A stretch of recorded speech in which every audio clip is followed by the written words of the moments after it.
vividly demonstrated the bond shared by Allied submariners.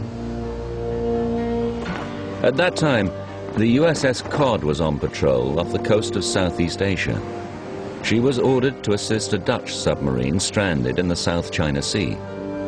On board the COD was a young motor machinist mate, Norm Jensen, who had been assigned to help document on film the secret exploits of the silent service.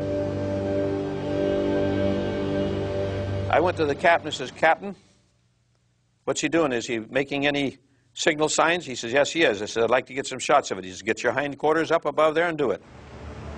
When we first approached it, all we saw was a blinking light. We came up to it, and here was this vessel. All I could see was that thing at an angle, probably about a 35-degree angle. It had hit the reef and gone boom right up and then sunk down. It hit it at low tide, surprisingly enough, and at high tide it couldn't get off. Jensen captured the COD's attempts to tow the 019 off the reef. They failed, and finally the Dutch crew abandoned ship and were brought aboard the American submarine. That was the saddest thing you ever saw in your life, with those guys coming aboard. They'd been aboard that thing for 5 years, hadn't even been home for over 5 years. One of the fellows had a little doll, kind of like a Kachina doll that they have in the Hopis. That doll had been with him, had been their good luck one.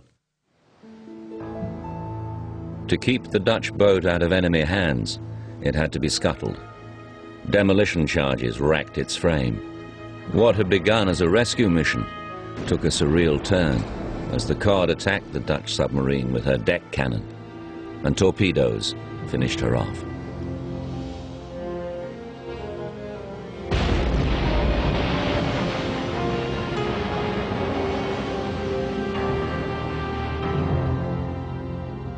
The 019 clings to Lad Reef to this very day, a cautionary beacon to all passing vessels.